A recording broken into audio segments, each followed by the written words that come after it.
ખ્યાલ કાં તો ફોન હશે. જોઈ લો, બરાબર 12 વાગ્યા છે. સંસ્કૃતમાં એક શ્લોક છે, તુંડે તુંડે મતિ વિંડા. એટલે માણસે મતિ બદલાય, દરેકનો વિચાર જુદો આવે. હમણાં કહેતા હતા ને, પતિ પત્ની વચ્ચે પણ વિચારોનો ભેદ હોય, પાડોશી વચ્ચે પણ વિચારોનો ભેદ હોય, આ લાઈનમાં બેઠેલા અધિકારીઓ વચ્ચે પણ વિચારોમાં ભેદ હોય. પણ 12 વાગ્યા ને એટલે બધાની બુદ્ધિ એક થઈ જાય. બિલકુલ ત્યાં તળવાનું ચાલુ થઈ ગયું છે, સ્મેલ આવે છે ને. એટલે જઠરાગની ગડગડિયા કરવાની એટલે સાંભળવાની શક્તિ ઓછી થઈ જાય. અને સવારે 10 વાગ્યાથી તમે બેઠા છો, 7મો પીરિયડ છે મારો, છેલ્લો પીરિયડ. શાળાએ જતા સાહેબને ખબર હોય છેલ્લા પીરિયડમાં ઘંટ વાગે એની ચિંતા હોય, પછી સાહેબને જે ભણાવવું એ બગાડ. ક્યારે ઘંટ વાગે અને છૂટીએ એની ચિંતા હોય ને. અને પાછું આપણે ગામમાં પહેલા મહેમાન આવે ને ત્યારે કેવી પ્રણાલી હતી. અત્યારે આ કપ રકાબીને ટ્રે લઈને જાય ને બેનો, પેલા તો કેવું હતું, બેનો નીકળવાનું નહીં. એક ભાઈ કેટલી લે હાથમાં, એક રકાબીનું થપ્પી લે, અને ખાટલા પાથરેલા હોય બધા મહેમાનને એક આપતા જાય. એટલે એમના તમે જેને પહેલી આવે ને એને નાળચામાંથી ભમરીનું ઘર આવે, માટી આવે. અને જેને છેલ્લું આવે ને એને રકાબીમાં ચા આવે, ઘરની તૂટી ગયું હોય ને ચાનો પેલો ચાની જોડે ચાની ભૂકી પણ આવે. આ છેલ્લા નંબરમાં આવું ઓપનિંગ વાળા રમી જાય ને એ ભટકાબાજી કરે. વચ્ચે વાળાને શાંતિથી રમવાનું, અને છેલ્લા વાળાને પાછી બધાને પાછું ડ્રેસિંગ રૂમમાં જવાની ઉતાવળ હોય.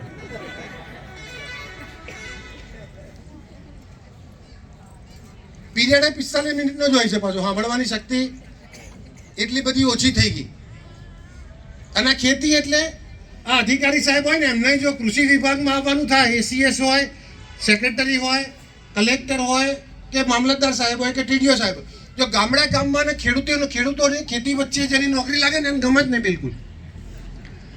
મામલતદારનો દીકરો મામલતદાર બને, ટીડીઓનો દીકરો ટીડીઓ બને, ખેતીવાડી અધિકારીનો દીકરો ખેતીવાડી અધિકારી બને, જિલ્લા પંચાયતના પ્રમુખના દીકરાને જિલ્લા પંચાયતમાં ચૂંટાવવું હોય, નેતાના દીકરાને ધારાસભ્ય નેતા થવું હોય, પણ ખેડૂતના દીકરાને ખેતી કરવી નથી અથવા ખેતી કરવા માટે જવું નથી. આ વાસ્તવિકતા બની.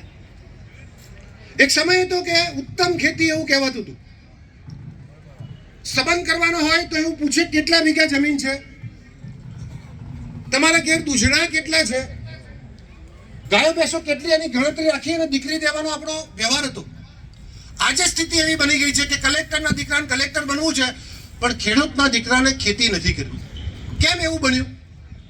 ઉત્તમ વ્યવસાય હતો, જમીનદાર તરીકે ઓળખાતા હતા, મુખી મતાદાર તરીકે ઓળખાતા હતા આપણે, અને પટેલ તરીકે ઓળખાતા હતા. ખેતી કરે પટેલ કાસ્ટ તરીકે નહીં, જેના આગળ જમીન હોય, જે ખેતી કરતો હોય, કણબી હોય. કણબીની વ્યાખ્યા શું? કે કણમાંથી મણ પેદા કરે અને કણબી કહેવાય. તો ખેડૂતની આટલી બધી વેલ્યુ ત્યાં થયું શું? પાછલા 30-35 વર્ષમાં આખો સિનેરિયો બદલાઈ ગયો. ખેતી ખોટમાં જવા માંડી, ખેડૂત ખાડામાં પડી ગયો છે, દીકરી રહેતું નથી કોઈ. આ બધું થયું કેમ? 3 કારણો છે. એક રવિભાઈએ કીધું કે બીજાની જોઈને ખેતી કરીએ તો ખેતી થાય નહીં. બીજું રવિભાઈએ કીધું કે બહેનો સહકાર આપે તો જ ખેતી થાય. એટલે આ લાઈન છે ને, આજ મોટી સંખ્યામાં છે, એટલે તમારો વારો પડવાનો આજે. આ એક જવાબદારી તમારી આ બાજુની છે, એમના તમે આવી ગયા એમાં. બીજી જવાબદારી અતુલભાઈ તમારી લાઈનની, કે ખેતી જોઈને જ કરીએ છીએ. મુશ્કેલી છે, ખેતી નથી કરવી, પરાણે કરવી પડે છે, મજૂરોની મુશ્કેલી છે, પોસાતું નથી. એટલે બીજી મુશ્કેલી ખેતી કરવાની જે પદ્ધતિ છે એમાં બદલાવ આવી ગયો. આપણી જે પરંપરા હતી, આપણી પ્રકૃતિ હતી, આપણી સંસ્કૃતિ હતી, એનાથી બદલાઈ અને ખેતી કરવા માંડ્યા, પરાણે ખેતી કરવા માંડ્યા, ઇનડાયરેક્ટ ખેતી કરવા માંડ્યા. એટલે બીજી જવાબદારી તમારી. ત્રીજી જવાબદારી એ કુદરતની છે. ગ્લોબલ વોર્મિંગને કારણે, જળવાયુ પરિવર્તનને કારણે, પાણીના જળ ઊંડા થવાના કારણે, વૃક્ષોનું જે આપણું આચ્છાદન હતું એ ગ્રીન કવર ઘટવાના કારણે, નવા વૃક્ષો વાવવાનું ઓછું અને કાપવાનું વધારે, એના કારણે જળસંચયના કામો ઓછા થાય, એના કારણે ઊંડા તળમાંથી પાણી આવે છે એટલે ફ્લોરાઇડવાળા પાણી આવે છે એના કારણે, એટલે કુદરતને કારણે પણ ખેતી નિષ્ફળ જવા માંડી.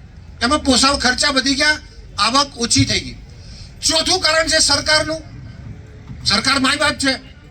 આ બધું થાય ત્યારે એની જવાબદારી છે ખેડૂતને પૂરક બનવાની. એને પ્રયાસ પણ કર્યો, પણ એ પ્રયાસ પૂરતો નથી થતો. ખાડો મોટો પડી ગયો છે અને એટલા માટે 12 વાગી ગયા છે, પણ થોડી ધીરજ રાખવી પડશે, કારણ કે છેક 100 કિલોમીટરથી આવ્યો, ભાડા ભથ્થા વગરનો પાછો. તો આ ચારેય કારણોમાં સૌથી પહેલા સરકારની જવાબદારી બને. તો સરકારે શું કર્યું? 2000ની સાલમાં આ રાજ્યનું કૃષિ ઉત્પાદન 18,000 કરોડ રૂપિયા હતું. આજે 2 લાખ કરોડ સુધી લઈ ગયા. ઉત્પાદન તો વધારી જ છે. નવી નવી જણસો પેદા કરી, હાઇબ્રિડ બિયારણો આપ્યા, ખાતરો દવા બિયારણ આપ્યા, એમણે પાણી આપ્યું. તમે જુઓ 2000ની સાલમાં 4 લાખ વીજળીના કનેક્શનો હતા. માત્ર 4 લાખ. 40 વર્ષમાં એક સરકાર કામ કરતી હતી, 4 લાખ કનેક્શન આપી શકી હતી. કનેક્શન માટે આપણે અરજી કરીએ તો ઘણી વખત એવું થાય કે ફાધરે અરજી કરી હોય અને ધામમાં જતા રહે 7-8 વર્ષે 9 વર્ષે નંબર આવે ને, એવું આ બધાનો અનુભવ હશે. અતુલભાઈ પૂછી લો, હું ડંકાની ચોટ પર કહું છું, મારા પોતાનો અનુભવ છે. 7-8-9 વર્ષે કનેક્શન મળતું. એ સરકારના કાયદા એવા હતા કે પહેલા બોર બનાવી દેવાનો, પછી ટેસ્ટ રિપોર્ટ ભરવાનો, પછી અરજી કરવાની, પછી વેઇટિંગમાં નંબર આવે એટલે બોર બની જાય, લોન લેવાઈ જાય, હપ્તા ભરવાનું ચાલુ થઈ જાય અને બોર તો 7-8 વર્ષે ચાલુ થાય. એટલે ત્યાં સુધી અનાજ વેચીએ બોરના હપ્તામાં જાય. એક વખતે મોડું વરસ હોય તો દાગીના વેચીને હપ્તા ભરવા પડતા હતા. આવી સ્થિતિ હતી. આજે 2000 પછી 95થી ચાલુ થયું. 2000 પછી સરકારે દર વર્ષે વીજળીના કનેક્શનોમાં જે ઝડપ કરી, તો 12-13 લાખ કનેક્શનો આપણે 2014 સુધીમાં આપ્યા. 1.5-2 વર્ષે 3 વર્ષે કનેક્શન મળે એવી સ્થિતિ થઈ. 2014માં તમારા આશીર્વાદથી કેન્દ્રમાં ભારતીય જનતા પાર્ટીની સરકાર આવી. આદરણીય વડાપ્રધાન નરેન્દ્ર મોદી સાહેબને ગુજરાત પેટર્નથી દેશનો વિકાસ કરવા માટે સમગ્ર દેશના લોકોએ આશીર્વાદ આપ્યા અને પરિણામે જે ગુજરાતમાં નવું કૃષિ ખાતું બન્યું, નવું સહકાર ખાતું બન્યું, નવું મત્સ્ય ઉદ્યોગ ખાતું બન્યું, નવું આદિવાસી મંત્રાલય બન્યું, નવું જળશક્તિ મંત્રાલય બન્યું.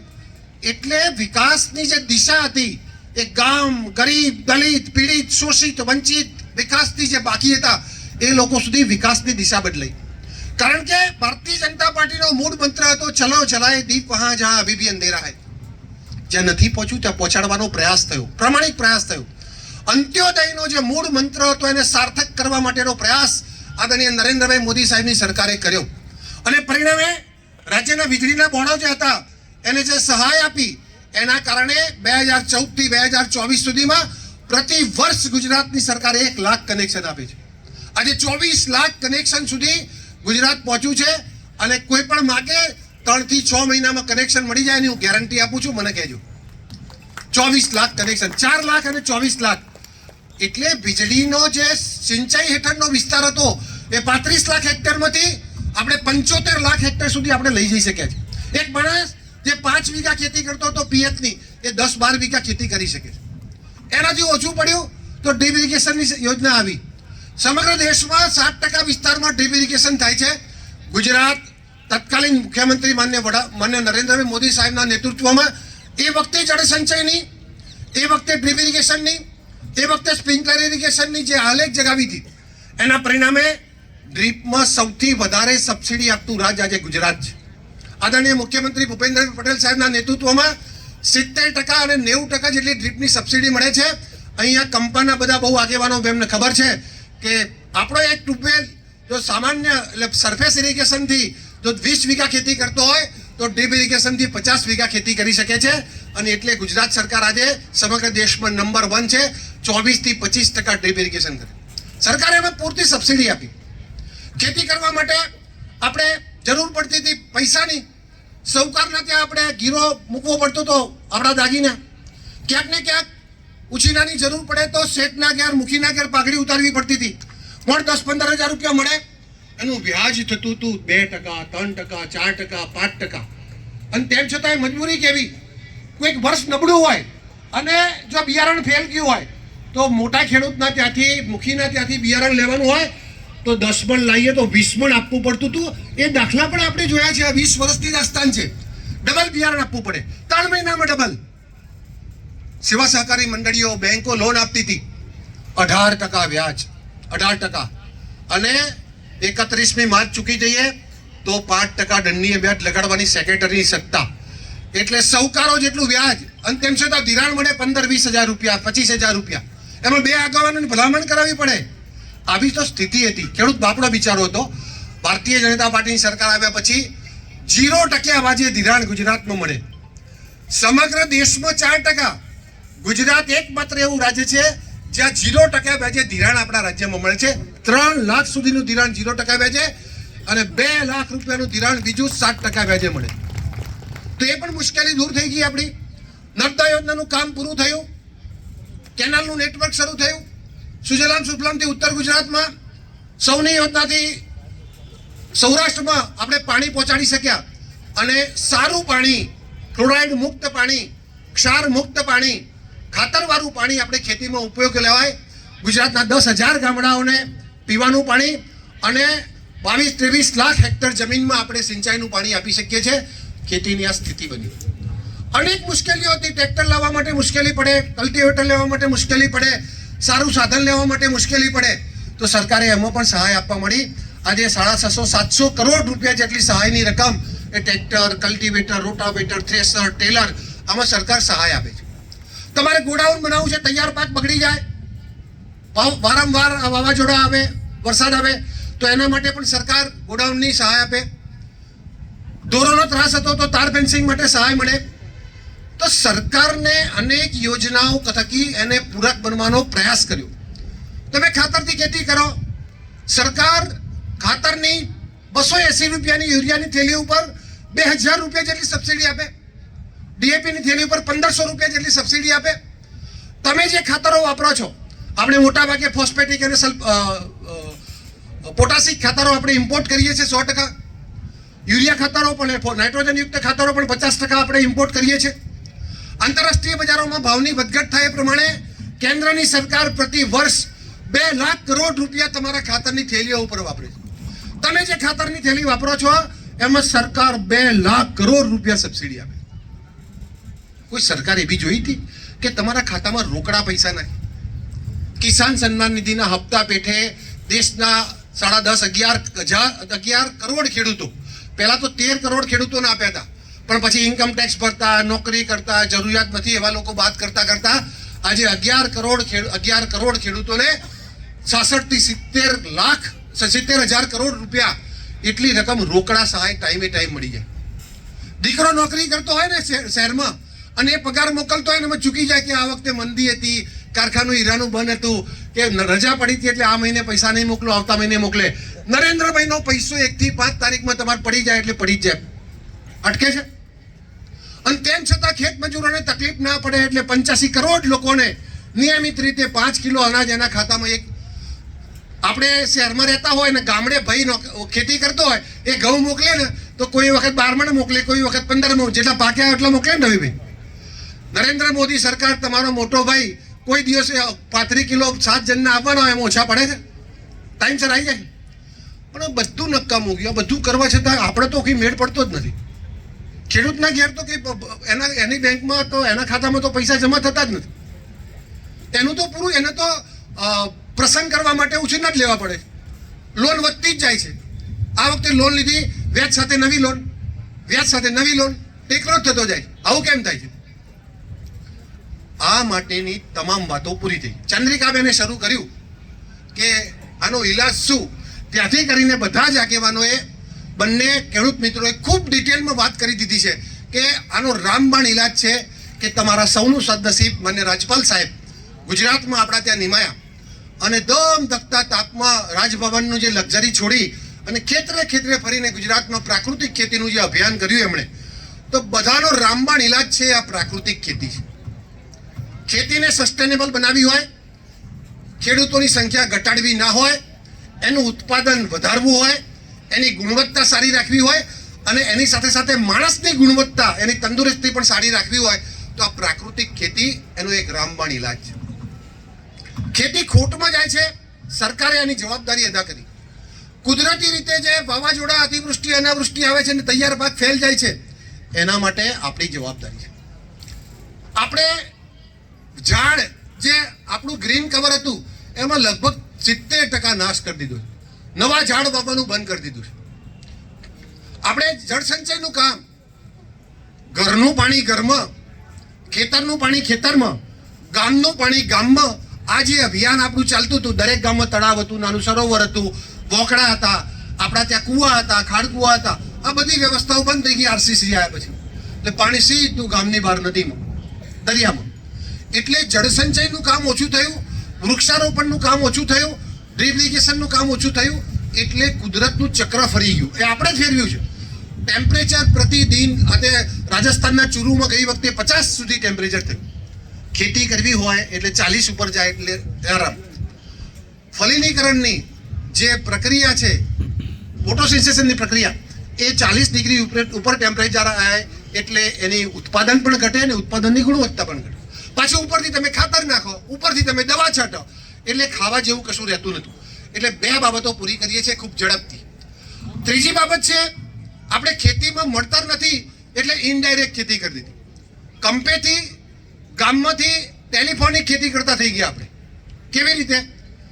ભાગિયાને ફોન કરીએ, ટ્રેક્ટર લઈને આવે ધનસુરા, અને આપણે પાછા બાઇક લઈને કે ગાડી લઈને આવીએ એગ્રો સેન્ટર, અને એને કહીએ 10 થેલી ખાતર આપી દે, યુરિયા 5 થેલી ડીએપી આપી દે, 2 લીટર મોનોક્રોટોફોસ.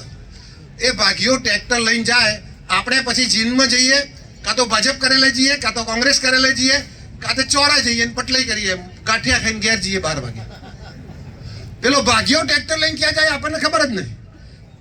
પેલા કહેતા હતા ને કે પાડોશી જોઈએ એમ ખેતી કરે, એ જ કરવી પડે ભાઈ. એ હોશિયાર છે, તમે હોશિયાર નહીં. પાડોશીએ વાવ્યું છે, વાવે તો એનું બિયારણ આપણે ચાલે, એનું ખાતર આવે એ આપણે અડધું ચાલી જાય, એની દવા આવે આપણે, કારણ કે શેઠ તો આયા નથી, ભાગ્યા જોડે જાય ટ્રેક્ટર, એ આવે એટલે આપણે અડધું વેચી લેવાનું, એને દારૂ પીવડાવી દેવાનું ભાગ્યાને, એટલે ખુશ ભાગ્યું. એટલે એ પાડોશી જે ખેતી એ જ વાવવાનું, એટલે માથાકૂટ નહીં. એનું જ બિયારણ હોય પછી એને જ વાવવું પડે ને, તમારું જ વાપર્યું હોય એને. એટલે આપણે ટેલિફોનિક ખેતી કરતા થઈ ગયા, એટલે મુશ્કેલી પડી. અપ ટુ ડેટ ખેતી કરવી એટલે ખેતી ખેડૂતનો, મારા ફાધર એવું કહેતા કે હું બાઇક લઈને સવારે ખેતી નીકળું ને એટલે કે કરી રહ્યા ખેતી. આ તમારા જેટલા ખેતર છે એટલામાં તમારો એક વાર પગ ન પડે ચાલતા, તમે જેટલા ખેતરમાંથી એમાં થઈને જાવ નહીં એકવાર, તો તમારું એની સાથેનું અનાજ, તમારા દીકરાને દીકરીને જેટલા વાલથી રમાડો છો એટલી જ તમારે તમારી ધરતી માતા છે એને રમાડવી પડે, એની સાથેનું એને ઇન્ટિમસી આપવી જોઈએ. અને જઈને પછી શેડે નીકળી જઈએ, રાયડો કે દિવેલા વાવેલા હોય તો એમાં મોલો કેટલો આવ્યો છે આપણને ખબર ના પડે. તમે એની વચ્ચે થઈને નીકળો અને કપડા ઉપર મોહલો ચોટે તો કેવા કલરનો છે, કેટલો છે, કેટલી માત્રામાં છે, કેટલો ગુંદર થયો છે એ ખબર પડે તો દવા છાંટવાની ખબર પડે. બાકી આમ બારોબાર નીકળી જઈએ તો કઈ ખબર પડે. એની અંદર પાણીવાળાએ રાત્રે કોરું કેટલું, ટાલા કેટલા મૂક્યા છે એ પણ અંદર થઈને નીકળીએ તો ખબર પડે, બાકી સુકાવવાનું ચાલુ થઈ. અને ત્રીજું, ચોરી કેટલા કરી ગયા છે ને અંદરથી, એ પણ તમે અંદરથી જાઓ તો ખબર પડે. 4 વાળા 4ની સાથે એ એરંડા કેટલા ઉતારી ગયા છે. એટલે એની સાથેની ઇન્ટિમસી ના હોય. આપણે દિવાળી પહેલા દીવા કરતા હતા, ખબર છે, ખેતરે. શાના માટે? આપણા પૂર્વજો કઈ ગાડા હતા? એની સાથેનો આપણો નાતો હતો, એ પ્રમાણે એ કન્ટિન્યુટી જતી રહી. 3 બાબત પૂરી થઈ. બહુ ઝડપથી કરું, પણ આ ચોથી છે ને જરા અગત્યની છે. આ ખેતી ખેડૂતો કેમ આ રીતે કરે છે? તો એના દીકરાને પરાણે ખેતી કરાવવી પડે છે. કેમ? તો એને મળતર નથી થતું. મળતર કેમ નથી? તો એને ઇનડાયરેક્ટ ખેતી કરી છે. મળતર કેમ નથી? તો એને પરાણે ખેતી કરવી પડે છે. મળતર કેમ નથી? તો તૈયાર પાક બગડી જાય છે. મળતર કેમ નથી? તો ઇનપુટ્સ મોંઘા થઈ ગયા છે. મળતર કેમ નથી? તો જમીને જવાબ દઈ દીધો છે. આપણા વડવાઓએ ખાતરની થેલીઓ નાખી, સરકાર મફત આપતી હતી. મફત જ કહેવાય. 280 રૂપિયામાં 2400 રૂપિયાની થેલી 280માં મળે એટલે મફત જ કહેવાય ને. અને સસ્તું, નમતું ને ઉધાર એ આપણી સંસ્કૃતિ થઈ ગઈ છે. જ્યારે મલત ખાઈ લઈએ આપણે, આપણા ભાગનું છે ક્યાં. એટલે આ 3 અધ્યાય પૂરા થયા.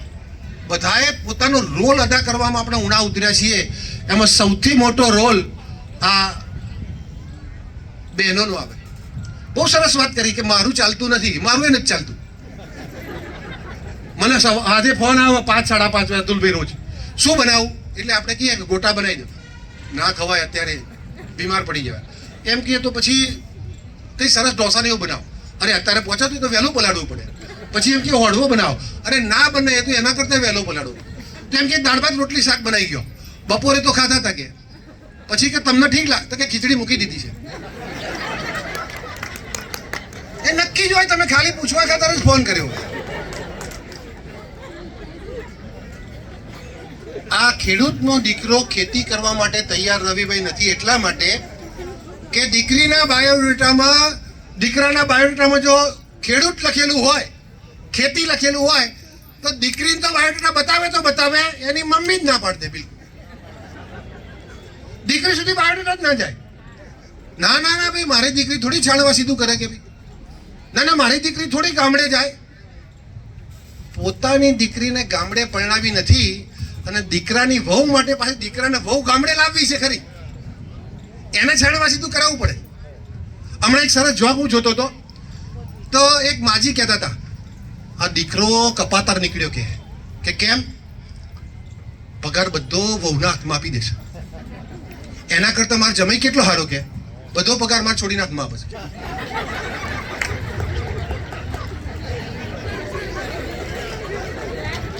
ખેતીની નિષ્ફળતાનું સૌથી મોટું પ્રોબ્લેમ હોય તો મેં કીધા એ બધા 30% અને 70% આપણી સામાજિક અવ્યવસ્થાઓ. દીકરાને નથી મળતું એટલે અહીં 2000 રૂપિયા કમાય રોજ. જિજ્ઞેશભાઈએ વાત કરી એ પ્રમાણે 1000-1500 રૂપિયા કોઈ પણ માણસ કમાય, કોઈ પણ માણસ. એને 500 રૂપિયામાં કારખાનામાં નોકરી કરવા મોકલવો પડે છે. ત્યાં એડ્રેસ લખો ભાડાના ફ્લેટનું, તો જ બાયોડેટા આગળ ચાલે. સૌથી મોટી આ સમસ્યા છે. બીજું, ગાય રાખવી નથી, ભેંસો રાખવી નથી. જો ખેતી અને પશુપાલન એકબીજાના પૂરક છે, બે જોડિયા ભાઈ ગણવાના, જો એક નબળો પડે બીજો નબળો જ પડી જાય. જે ઘર આગળ હેમલતાબેન ઉકેડો નાનો હોય એ ઘેર આગળ ટોલી ભરાય નહીં કોઈ દાડો ઘઉંની. જેટલો ઉકેડો મોટો એટલો જ ધાનનો ઢગલો મોટો થાય. આ બે વાત સમજી લો તમે. ઉકેડા વગર ખેતી થાય જ નહીં, કોઈ સંજોગોમાં ના થાય. અને એટલે વાતો સારી સારી કરવાની. પેલું મંગળ ફેરામાં આપણે નહીં ગાતા, પેલું પહેલું ગીત શું કહીએ મંગળ ફેરામાં?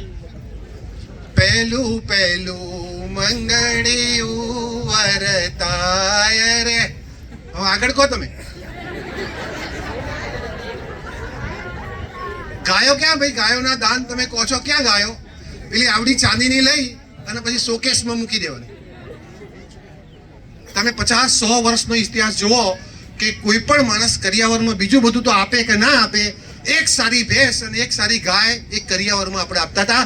અને એવું કહેતા જમાઈને સારું નરસું હોય, પણ આ બે ઢોર છે દીકરીને દુબળી નહીં પડવા દે, દીકરીને દુબળી નહીં પડવા દે.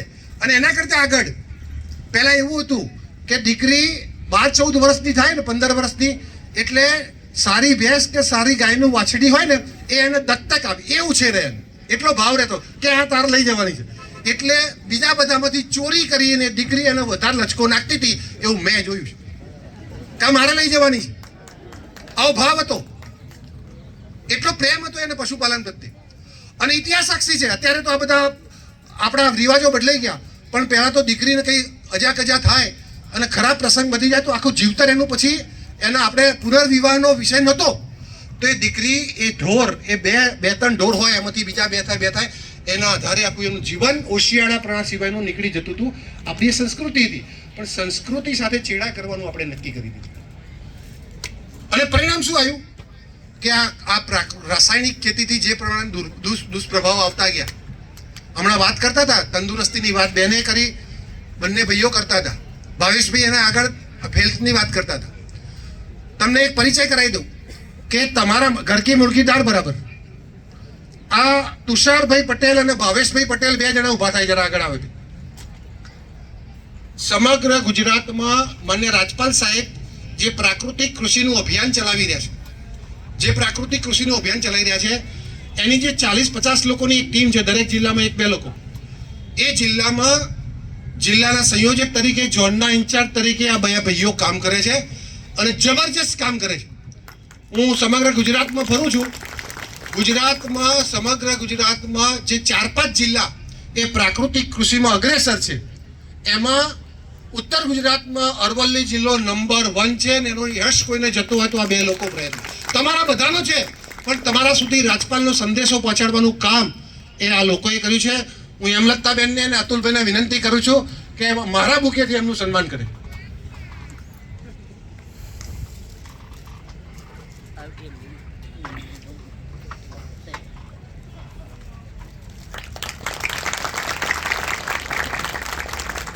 ખૂબ મોટું કામ. તમે મોરારી બાપુની સભામાં જાઓ, પૂજ્ય રમેશભાઈની સભામાં જાઓ, તમે જિજ્ઞેશ દાદાની સભામાં જાઓ, એના કરતાં સૌથી મોટી સભા એ આજની સભા છે. કામ એ કરવાનું છે કે આપણા ઘરમાં કઈ બીમારી આવે ને, આમ તો આપણે શું થયું, મારી વાત તૂટી ગઈ. પ્રોબ્લેમ શું હતો કે બહેનો નક્કી ના કરે પશુપાલન કરવાનું, બહેનો ગામડે રહેવાનું નક્કી ના કરે, કારણ કે ગાય જોઈએ, ગાયનું ગોબર જોઈએ, ગાયનું ગૌમૂત્ર જોઈએ, તો તમારે મળે નહીં તો કેવી રીતે ગાય આધારિત ખેતી થાય? દીકરાનો વિવાહ ના થાય તો કેવી રીતે ગામડે રહીને ખેતી કરવી? એટલે ખેતી નષ્ટ થઈ રહી. એની આગળ જો બહેનો નક્કી કરે ને તો એમાં એકદમ બધું સરળ જ છે, પણ એમને નક્કી બીજું કરી લીધું છે. હમણાં ચંદ્રિકાબેનનું નાટક સરસ ચાલતું હતું, તે 40 રૂપિયા 500 મોંઘું પડતું હતું, 400 રૂપિયાનો પીઝા ઓનલાઈન મંગાવી દે છે. 60 ગ્રામ 70 ગ્રામ 100 ગ્રામનો હોય અતુલભાઈ, કેટલો? 400 રૂપિયા આપીએ આપણે તબિયતથી. અને એવી બધી જ વસ્તુ 10 ગ્રામ વેફરના 10 રૂપિયા. ટમેટો કેચઅપ આપણે તૈયાર લઈએ, આપણા ટમેટો 4 રૂપિયા 5 રૂપિયા કિલો વેચી દઈએ, અને એનો કેચઅપની પડીકી આપણી 10 રૂપિયાની 5 રૂપિયાની 25 રૂપિયાની આટલી પડીકી લઈએ. એટલે તમે નક્કી કરવાનું છે કે તમારે શું કરવું એમ. પણ આપણે શું નક્કી કર્યું છે? આપણી જીવન પદ્ધતિ બદલી કરી, પશ્ચિમી સંસ્કૃતિનું અનુકરણ કરવા મળ્યા. આપણે ઠંડા પ્રદેશમાં ક્યાંક લોકો, થોડાક લોકો આપણા US કેનેડા ઓસ્ટ્રેલિયા ગયા છે ને, એ લોકો આવીને વાત કરવા મળ્યા ને, એનું અનુકરણ કરવા મળ્યા. પણ ક્યાંનું ખબર છે? કામનું નહીં. એ લોકો 12 કલાક કામ કરે. એ લોકો પટ્ટાવાળાની સિસ્ટમ જ નથી ત્યાં, જાતે જ કરવાનું. જે શેઠ હોય ને એ જ તમને પાણી આપે, એ જ ચા બનાવીને આપે, એ જ રકાબી સાફ કરી દે. ત્યાં એ સિસ્ટમ એ આપણે જોઈ નહીં. એમના ત્યાં સવારે 6 વાગ્યાથી રાત્રે સાંજે 6 વાગ્યા સુધી એ જ માણસ ત્યાં ડેસ્ક ઉપર ઊભો રહે. એમના ત્યાં સોફા કે ખુરશીની સિસ્ટમ નથી સાહેબ, માણસે ઊભા જ કામ કરવું. પણ આપણે એ બધું ના શીખ્યા, આપણે પેલું કોટ પહેરવાનું શીખી ગયા, કારણ કે એ તો ઠંડીમાં તો એટલે કોટ પહેરતા હતા, એટલે મેં પછી આ કોટી ચાલુ કરી દીધી, કારણ કે પેલા પહેરતા હતા ને. પણ એ ગરમી પડે છે, અને એમણે પછી શનિ રવિ ભારે મજૂરી કર્યા પછી થોડું એન્જોયમેન્ટ કરતા હતા ને, આપણને યાદ રહી ગયું. એટલે ઘરમાં 5-6 માણસનું કુટુંબ હોય એટલે વર્ષે 6 બર્થડે આવે, તાલીઓ પાડવાની, ફૂંક મારવાની, અને 1000-2000 રૂપિયા ફેંકી દેવાના. ઘરવાળાને બિયારણ લેવા જવા માટે 3000 ભેગા કર્યા હોય અને તમારો પાછો બર્થડે આવી જાય. બે પરણેલા હોય તો 2 એનિવર્સરી આવે, એટલે પાછું બહાર જઈને જમવા જવું પડે આડોશી પાડોશીને લઈ. એટલે પાછો 10,000નો ધુમાડો થઈ જાય. પેલા મોટર બળી ગઈ હોય એને રિપેરિંગનું પ્લાનિંગ કરતો હોય, તમારે એનિવર્સરી આવી જાય. એને કંઈ ટ્રેક્ટર નવું બદલવું હોય અને તમે 4 તારનું ગોઠવી કાઢ્યું કે જો 7 નંબરવાળા જઈ આવ્યા, આ 12 નંબરવાળા ગોવા જવાના 24 તારીખે, અને 19 નંબરવાળા છે ને તો છે બેંકોક જવાના છે. એટલે તમે છે ને અઠવાડિયા પહેલા કથા ચાલુ કરતો કે 7 નંબરવાળા આ કર્યું, 19 વાળા આ કર્યું, 25 વાળા આ કર્યું, અને 26 વાળા આખી બસ લઈને જવાના છે, આપણે એકલા જ બાકી છીએ, ઇનડાયરેક્ટ એવું કહી દો. એટલે પેલો ટ્રેક્ટરનું પડતું મૂકા અને 4 ધામનું કરી દે. ખેતી એટલે ખોટમાં જાય છે, મોટી જવાબદારી છે. તમારે જો જેટલો દંડ કરવો એટલો કરી દેજો, પણ આજે કહેવું જ પડશે. એટલે આપણે એ સંસ્કૃતિમાંથી બહાર આવવું પડે, અને ખેતી વ્યવસાય પહેલા કીધું ઇન્ડસ્ટ્રી તરીકે ખેતીને જોવી પડે. અને યાદ રાખો, અહીં હવે દિવાલ પેલી લાણી છે ને એના ઉપર લખી રાખજો કે 7, 8, 9 વર્ષ 2030ની સાલમાં તમે જોજો ઉત્તમ ખેતી. કોરોનામાં તો થઈ ગયું હતું ને, ગામડે જવા માટે ખેતી હોય, ફાર્મ હાઉસ હોય, અથવા ગામડે જગ્યા મળે, બાજી પાડોશીને પૂછીને એના ગામડે રહેવા જતા હતા ને. 2030માં ખેતી 1 વીઘો પણ હશે ને એ કરોડપતિ હશે. આ વાત તમે લખી રાખો, ડંકાની ચોટ. 1 વીઘો જમીનદાર હશે ને એની પણ વેલ્યુ હશે. તમામ પગારદારો, તમામ અધિકારીઓ, તમામ અમલદારો, તમામ રેકડીવાળા, તમામ ધંધાવાળા, વૈશ્વિક રિસેશન જે ચાલી રહી છે, ગ્લોબલ મંદી ચાલી રહી છે ને, એ પ્રમાણે આ એક વ્યવસાય ઉત્તમ વ્યવસાય છે. એટલે તમે ગાંઠ વાળી લેજો. અત્યારે આમ તો ચાલુ જ થઈ ગયું છે, હવે તો પૂછે છે. પહેલા દીકરીવાળા પૂછતા હતા કેટલા વીઘા જમીન છે, હવે દીકરાવાળા પૂછે છે કેટલા વીઘા જમીન. ખેતી નહીં હોય ને એની અધોગતિ અધોપતન થઈ જવાનું છે ને, એવી હું ચોક્કસ કહું છું. એનાથી ઉપર ખાવાવાળા માટે પણ આપણે એક માર્કેટ ઊભું કરવા. એફપીઓનું બહુ સારું કામ છે.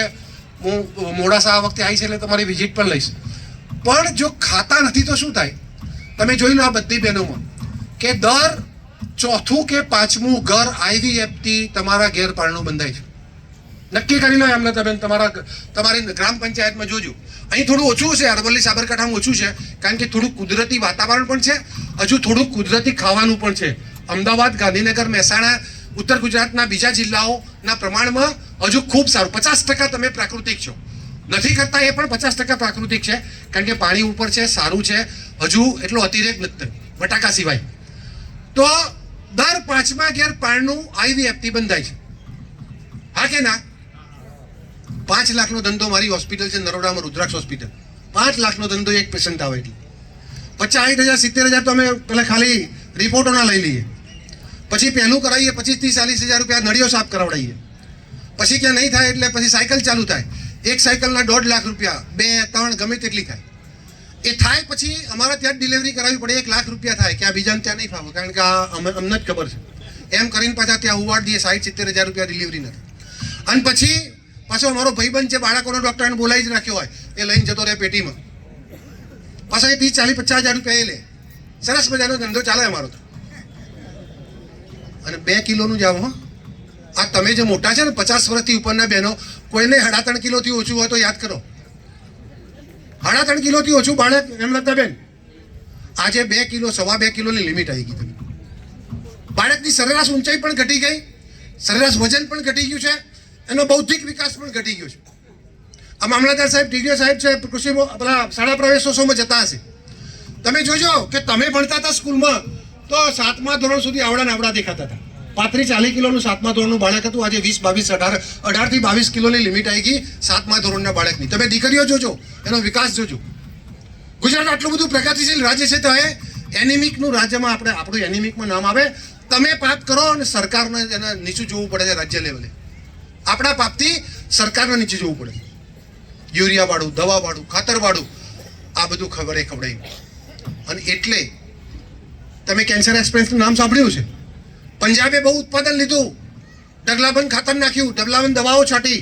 આજે જમીનમાં તમારે ચાલવું હોય તો એના જુદા શૂઝ રાખવા પડે. આપણા બૂટ ના ચાલે, એ તો એક જ આટામ ખલાસ થઈ જાય. એના પેલા જુદા બૂટ આવે, એવા ઢેફા પડે ને. જેને સજા કરવી હોય ને તો 5 વીઘાના ખેતરમાં દોડાવી દો એટલે આરોપી સજા પૂરી થઈ જાય. એ પ્રમાણેની સ્થિતિ થઈ ગઈ છે. પંજાબથી ત્યાં બઠિંડાથી શ્રી ગંગાનગર, રાજસ્થાન એક કેન્સરની સૌથી સારી હોસ્પિટલ છે. ટ્રસ્ટની હોસ્પિટલ છે, એટલે સસ્તી સારવાર કરે છે. આખી ટ્રેન ભરીને પંજાબથી રોજ આવે, દિલ્હી આખી ટ્રેન. એનું નામ જ કેન્સર એક્સપ્રેસ છે. આ સ્થિતિ તમારા ત્યાં પણ જોજો તમે. હું હમણાં સાબરકાંઠા ગયો તો, નામ ભૂલી ગયો, વડાલી બાજુનું એક ગામ હતું. દર 3જા ઘેર કે સ્થિતિ છે, દર 3જા ઘેર કેન્સરનું પેશન્ટ. ક્યાં જઈને અટકશે? આ બર્થડે ઉજવીશું, આ એનિવર્સરી ઉજવીશું, ઘરમાં 4 ફોનનું મોબાઈલનું બિલ ભરીશું, 2 ટીવીનું રિચાર્જ કરાવીશું, બાઇકનું પેટ્રોલ ભરીશું, ગાડીનું પેટ્રોલ ભરીશું. લક્ઝરી કેટલા દિવસ ચાલશે? વેચાવા લાગી જમીનો. અને એટલે મારી નમ્ર વિનંતી છે કે આમ તો આ કથા લાંબી ચાલે એવી છે, પણ આપ સૌનો શુભ ભાવ છે, પણ સમયનો એટલો અભાવ છે. અને આ 12 વાગ્યા પછીનું સેશન છે ને એટલે થોડી તકલીફ પડે. બાકી તમે જો આમાં નક્કી, તમને મજા આવતી છે જરા આ બાજુ ચાલે છે એટલે. પણ આ વાસ્તવિક વાત છે. તમે જો આ નહીં કરો ને તો કરિયાવરમાં આપેલું બધું નકામું જવાનું છે. કરિયાવરમાં આપેલું તમે ટીવી ને, ફ્રીજ ને, બેડ ને, વોશિંગ મશીન, દાગીના બધું આપીએ છે ને, બધું નકામું જવાનું છે. કંઈ ચાલવાનું જ નથી તમારે. તમે નક્કી કરી લો કે તમારું ભાણિયું ભત્રીજું એકદમ તંદુરસ્ત 3.5-4 કિલોનું દોડતું આવે, બીમાર ના પડે અને આવતીકાલનું શ્રેષ્ઠ નાગરિક બને એવું ઈચ્છો છો? તમે નક્કી કરો કે તમારી આવનારી પેઢી છે એ તમારો વારસો જાળવી રાખે. તમે જો 30% દરવાજા બંધ થઈ ગયા બેન, 30%. એટલા નિસંતાન પરિવારો અર્બન એરિયામાં 30%. દર 3જી બેન, 4થી બેન નિસંતાન થઈ ગઈ. તમે જો મારી હોસ્પિટલનો ધંધો છે, ઓવર ધ કાઉન્ટર સૌથી વધારે વેચાતી દવા વાયગ્રા થઈ ગઈ. પુરુષોમાં પણ એટલી નબળાઈ આવી ગઈ આ ખાતર દવા બિયારણ ખાઈ ખાઈ. બહેનોની જે ફર્ટિલિટી ઘટી એ પ્રમાણે એ પણ ઘટી. તો આખું જીવન ચક્ર બગડતું જાય છે. એની સાથે પાછા થોડા વ્યસનો ભર્યા. બહેનો એવા ગુટકા ખાય. આપણે ખેતીવાડીમાં કામ કરતા કરતા પાછા ચા અને ગુટકા આપવા પડે. 150 વીઘા જમીન છે, ખેતી કરું છું, પ્રત્યક્ષ ખેતી કરું છું. એટલે વેવાઈ આવ્યા હોય ને એની આપણે ચિંતા કરીએ એના કરતા ભાગ્યાની ચિંતા વધારે કરવી પડે.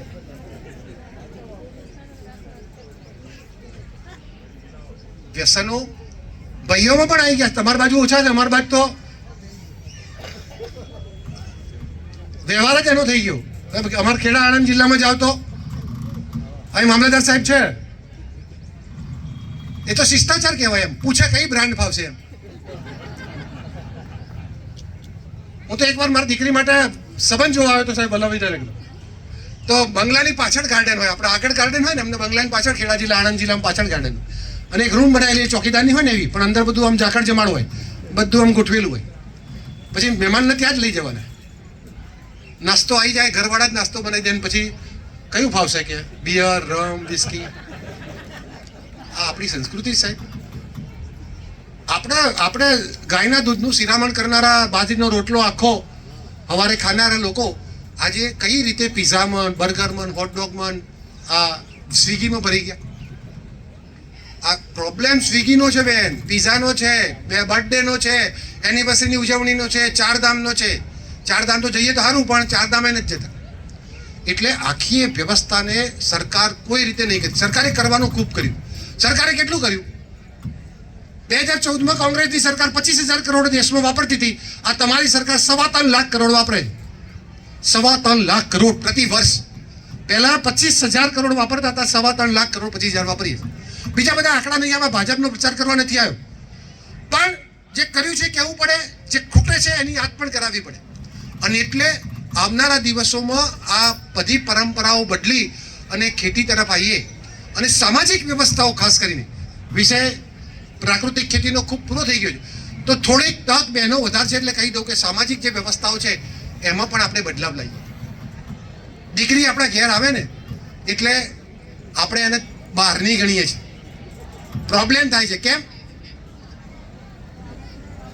સાસ ભી કભી બહુ થી આપણે ભૂલી જઈએ છીએ. ને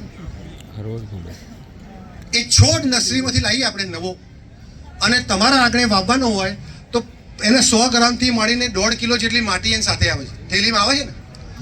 અને જ્યાં સુધી એ છોડ તમારા આંગણામાં રોપો અને એ પોતાના મૂળ નાખે ત્યાં સુધી પેલી માટીમાંથી એનું પોષણ લે છે કે નહીં? તો 25 વર્ષ પહેલા ઘેર ઉછરેલો છોડ તમારા ઘેર આવે તો તમારી માટીમાં એને ભળતા 4-6 મહિના થાય કે ના થાય? અઠવાડિયામાં જ તમે નક્કી કરો ભીંડા આડા સમાર્યા હતા કે ઊભા સમાર્યા હતા, એમાં ઝઘડો થઈ જાય. તાર માએ કંઈ શીખવાડ્યું જ નહીં કે શાક સમારતા નહીં શીખવાડ્યું. ગામડે નથી આવી દીકરીને એમ જ પછી સાસુઓની જવાબદારી આટલી. એટલે આખી વ્યવસ્થા જે આપણી બદલાઈ ગઈ છે એમાંથી મૂળભૂત રીતે પાછા આવીએ. આ પ્રાકૃતિક ખેતીનું જે અભિયાન છે રાજ્યપાલ સાહેબનું, આ બધા લોકો, સરકારના અધિકારીઓ, હું આત્મા વિભાગને હૃદયપૂર્વક અભિનંદન પાઠવું છું કે આપણે કરવાનું કામ એ આત્મા વિભાગ કરે છે, સરકાર કરે છે. તમને પકડી લાવી અને કહે છે કે ભાઈ આ કરો, આ કરો, આ કરો. તો જરૂરિયાત આપણી છે ને એ લોકો કરે છે. ત્યારે જવાબદારી સમજી, પાઘડીનું ભાન રાખી, ખેડૂત તરીકે બલરામ ભગવાને, માન્યપૂર્ણાએ આપણને જે જવાબદારી આપી છે સમગ્ર જગતનું પૂરું કરવાની, આપણે બધા જગતનું પેટ ભરવાની જે જવાબદારી આપી છે એ જવાબદારીમાંથી ઊંડા ના ઉતરીએ. આપણો જે ધર્મ છે એ ધર્મ અદા કરીએ અને બાધા રાખવાના બદલે, સત્યનારાયણની કથા બેસાડવાના બદલે, નવચંડી કરાવવાના બદલે આપણે આપણા દીકરાના ઘેર, આપણા પરિવારમાં આપણા ક્યાંય પણ પ્રોબ્લેમ થાય અને ક્યાંય આપણે ખુદાને યાદ કરવા હોય, ભગવાનને યાદ કરવા હોય, એને સિફારિશ કરવી હોય કે મારા દીકરાને જો સારું થઈ જાય ને તો 5 નાળિયેર નહીં 5 ઝાડ વાવી સેવી આપણે બાધા રાખવી પડે. આપણે સત્યનારાયણની કથા કહેવા માટેની નહીં, આવી મારા ગામના 50 લોકોને ભેગા કરી અને ભાવેશભાઈને બોલાવી અને આ પ્રાકૃતિક ખેતીની વાત કરે, ચંદ્રિકાબેનને બોલાવી અને આવું નાટક કરીશ ને એવી બાધા રાખવી પડે. તમે બહુ પૈસાદાર નવચંડી યજ્ઞ કરો, 108 કુંડી યજ્ઞ કરો ને, એના કરતાં આવું 1000 માણસોને તાલુકાના ભેગા કરી સ્વખર્ચે અને આ પ્રાકૃતિક ખેતીના અભિયાનમાં જોડાવા માટે તમે આમ શપથ લેવડાવો ને કે હું તો કમસે કમ મારા ઘર પૂરતું, મારા પરિવાર પૂરતું અને મારા બેન દીકરી ભાણેજા ભત્રીજા પૂરતું પણ પ્રાકૃતિક ખેતી કરીશ, એવું આપણે જો નવચંડી યજ્ઞ કરીએ ને તો અને માત્ર તો જ આ ઋતુચક્ર ચાલવાનું છે. 2030 સુધીમાં રાજપાલ સાહેબ કહેતા હતા કે 30% ઉત્પાદન ઓછું થઈ ગયું છે. 2050 સુધીમાં બીજું 20% એટલે ઉત્પાદન 50% થઈ જશે. એની અંદર રહેલા પોષક તત્વો 50% થઈ જશે. તમે ખાશો એટલે થૂલું ખાતા હોય એવું લાગશે, પેટ ભરાશે, એમાં પોષક તત્વો નહીં મળે. કાળક્રમે 50, 52, 53 ડિગ્રી ટેમ્પરેચર થઈ જશે અને આખું મનુષ્ય જીવન આપણે આવનારા દિવસોમાં 40-50 વર્ષમાં નામશેષ થઈ જાય એવી સ્થિતિ તરફ આપણે જઈ રહ્યા છીએ. ધીમે ધીમે થાય છે એટલે દેખાતું નથી, પણ ચશ્મા આ પ્રાકૃતિક કૃષિના પહેરી લેજો. આવનારો દિવસ તમારો છે એવી વિનંતી સાથે વિરમું છું. અસ્તુ ભારત માતા કી જય. ખૂબ ખૂબ આભાર સાહેબ.